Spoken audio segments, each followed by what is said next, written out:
Yes, sir. Yes, sir. Yes, sir. Yeah, yeah, yeah. Lil Brunson back at you with the back at you, and I'm the best reporting on the Eagles.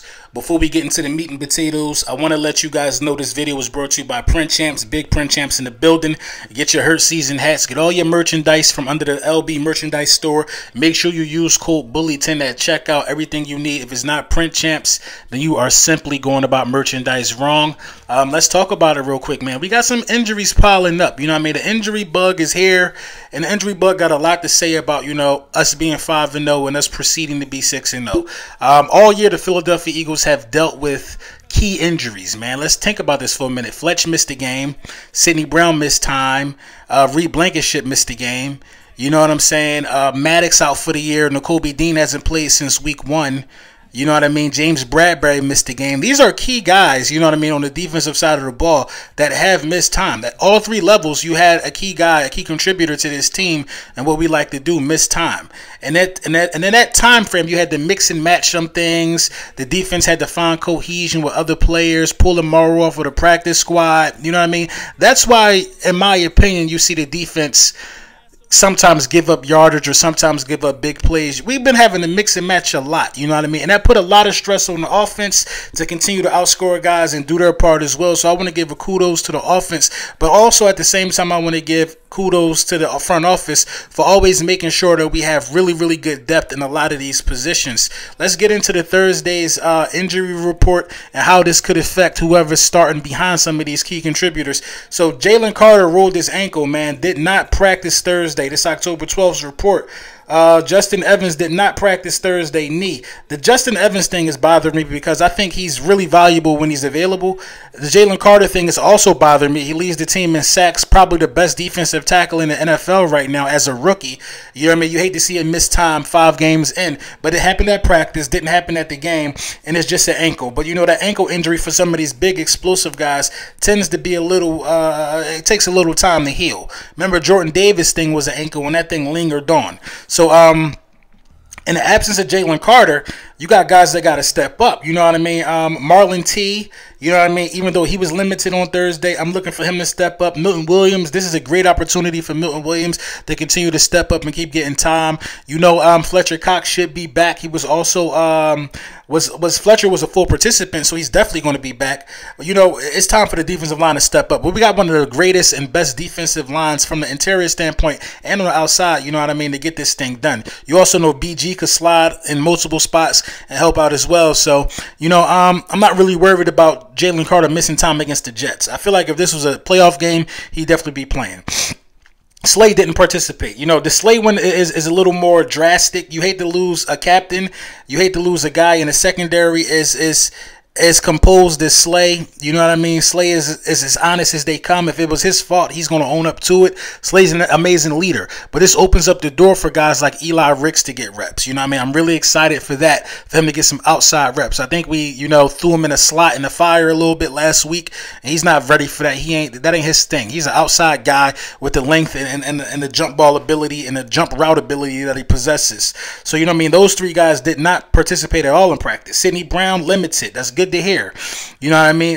He's coming back. Nakobe Dean, limited with the foot thing. Good to hear. Jack Stoll, limited. Marlon T, limited. Fletch, full participant. And Rashad Penny, full participant. Maybe this week we see Rashad Penny, because this could turn into a game where we just want to grind it out and just batter these guys down with our offensive line and move on to next week while we got guys licking their wounds and licking their chops. I can see that happening for the Philadelphia Eagles, but the injury bug has plagued the defensive side of the ball, and the offense has continued to make sure that they do enough to win ball games. So you got to respect that. You know what I mean? The Eagles are still looking at linebackers. You know what I mean? Penn State hard-hitting linebacker Brandon Smith was signed to the team yesterday, and a bit of a surprise situation because Brandon Smith brings a skill set of a downhill hitter that we haven't really seen from the linebacker position of the Philadelphia Eagles. Now, it could be a 2022 4th-round pick. It could be a bit of a project, somebody that you want to groom, somebody that you want to keep in the back pocket for future use. But, the Eagles are known for keeping eyes on Penn State players. So us looking at this guy and bringing this guy in doesn't surprise me at all.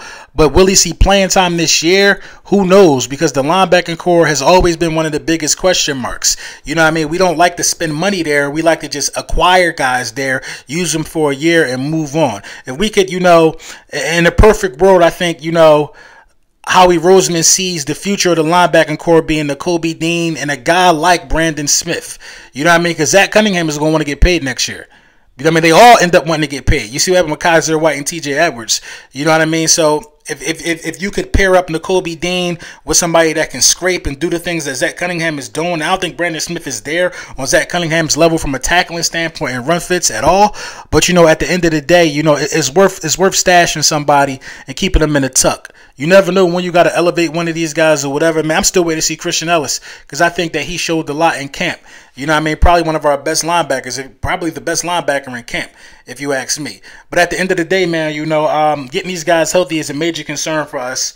You know what I mean? There's no serious injuries, so that's not nothing we got to worry about. But what we have to worry about is not aggravating some of these lingering injuries. And I think that's the focus of the Philadelphia Eagles by keeping guys like Jalen Carter, Darius Slay, and Justin Evans out. I think that if this was the NFC Championship, these guys are playing with these injuries. They're going out there and playing with these injuries. I think it's just because it's the Jets.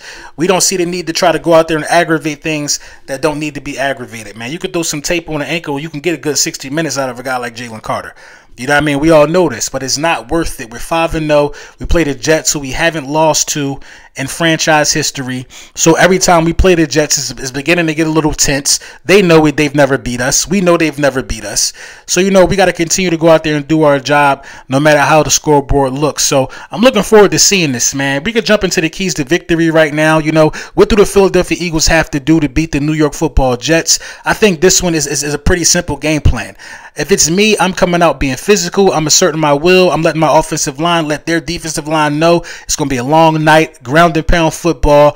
Pick your spots where you want to throw the ball. Get some play action in there. Get Smitty involved. Just a balanced attack. Those slow, methodical drives to beat these guys up. Now, I'm not afraid of Zach Wilson, but, we injured on the defensive side of the ball, and we have made guys like Mac Jones look like Kurt Warner in his prime.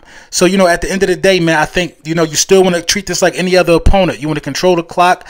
You know what I'm saying? You want to win how you win. It could be pretty. It could be ugly, but we're concerned with coming home with the W.